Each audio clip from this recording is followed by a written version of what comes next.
Après avoir vu le texte historique, maintenant on va voir le texte argumentatif.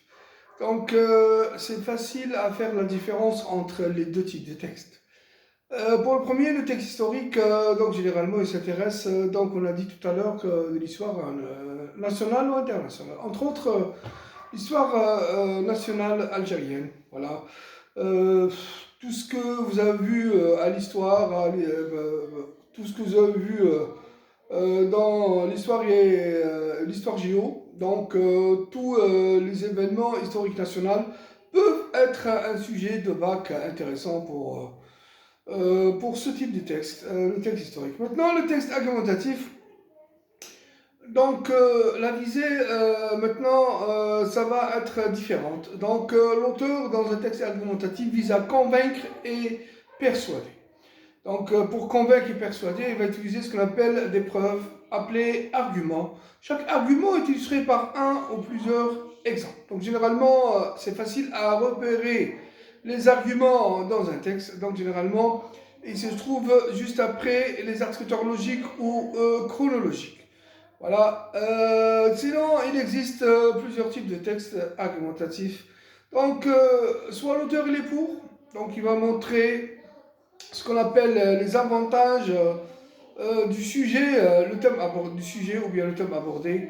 Généralement, donc, on a les sujets d'actualité, réseaux sociaux, cinéma, théâtre, musique, etc. Donc, soit il est pour, soit il est contre, soit il est pour et contre en même temps. Donc, ça, c'est très important parce que la majorité des élèves confondent entre un texte argumentatif débat d'idées et un texte argumentatif où l'auteur est contre, pour et contre en même temps. Ça veut dire qu'il va soutenir la thèse et l'antithèse en même temps. Pourquoi? Pour intensifier son thème abordé, pour donner une valeur importante au sujet abordé. On va voir ça avec détail au fur et à mesure.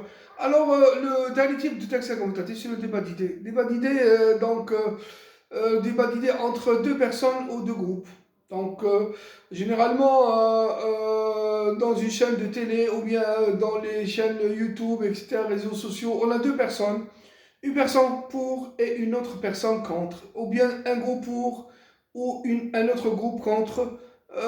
Sur ces débats sur un des sujets d'actualité. Soit il est pour le Facebook, contre le Facebook. Chacun des camps va donner ses arguments pour convaincre l'autre.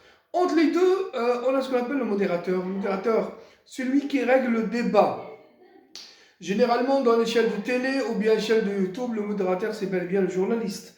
Mais sur un sujet de bac ou bien sur un sujet écrit, le modérateur ne peut être que l'auteur lui-même. Donc l'auteur lui-même va ramener deux opinions différentes. Donc il va utiliser le mot débat, débat d'idées. Donc vous trouvez dans le texte débat d'idées, on trouve le mot débat. On trouve aussi opposant, partisan, partisan opposant, détracteurs, ceux qui soutiennent détracteurs. Aussi, on a vu le champ lexical de l'argumentation ou bien du débat d'idées. Ceux qui soutiennent donc les partisans, on a les opposants, on a les détracteurs, les défenseurs aussi. Donc tout ça on a vu au niveau du lexique de l'accord et le désaccord. Donc il faut retenir que dans un texte argumentatif, donc on a plusieurs types. Soit l'auteur il est pour, donc il va utiliser ce qu'on appelle la thèse. Le mot thèse, c'est généralement la thèse, c'est une opinion positive. Soit on le trouve dans le texte, soit il est sous-entendu d'après les arguments qu'il a donnés pour un thème quelconque. On a aussi, soit il est contre, donc il va utiliser l'antithèse. L'antithèse généralement, c'est une opinion négative. Donc il va utiliser des arguments négatifs. Soit l'auteur est pour et contre en même temps. La thèse et l'antithèse est soutenue par l'auteur. Dans ce cas, l'auteur, soit à la fin, il va donner une conclusion, ou dans cette conclusion, il va montrer sa prise de position, soit il est pour, soit il est contre, soit il va laisser le sujet tel qu'il est pour qu'on puisse nous-mêmes en conclure une. Ça veut dire il ne va pas trancher, il va laisser son texte ouvert. soit on a un débat d'idées. Le débat d'idées, c'est une discussion, c'est un débat entre deux personnes ou deux groupes. Chacun veut convaincre l'autre avec des arguments convaincants, rationnels et logiques. Donc on a aussi les types d'arguments. On a les arguments d'autorité et les arguments de raison. Les arguments de raison, généralement, c'est en fonction de l'intelligence de la personne. Et les arguments d'autorité, les arguments d'autorité sont utilisés pour convaincre d'une manière directe notre adversaire. Soit des versets du Coran, soit des citations de philosophes, soit des conclusions ou bien des théories données par des savants, etc. Donc les arguments d'autorité, généralement, sont utilisés, c'est des arguments forts, donc sont utilisés pour convaincre l'adversaire, pour gagner le débat. Donc le modérateur, il est entre les deux. Il va essayer de régler le débat.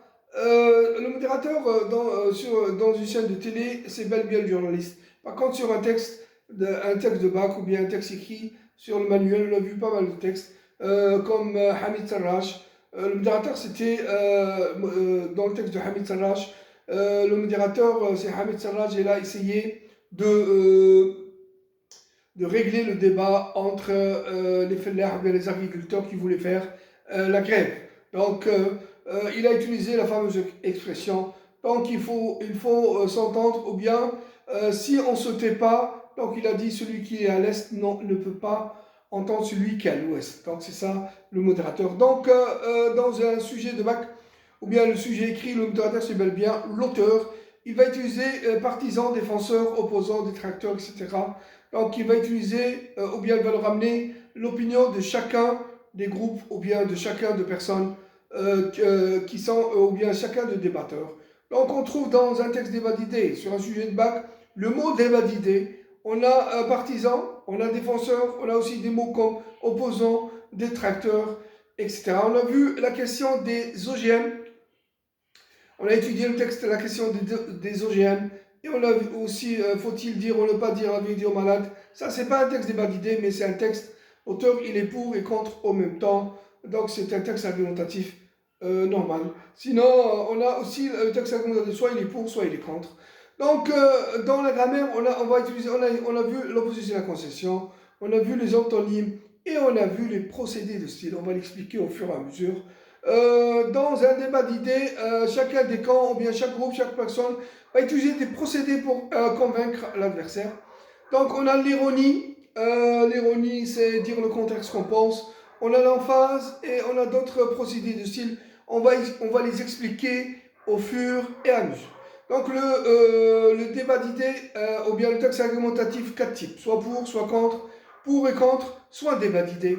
Donc, la visée d'un texte argumentatif, c'est convaincre et persuader sur le thème abordé. Donc, c'est facilement de faire la différence entre un texte historique et un texte débat d'idées. Et on va voir aussi des sujets de bac. Sinon, on va voir aussi le compte rendu objectif et le compte rendu critique pour les langues. Merci pour le moment. Donc, après, on fera, ou bien on fera ça avec détail, puis on verra ça avec des détails. Merci.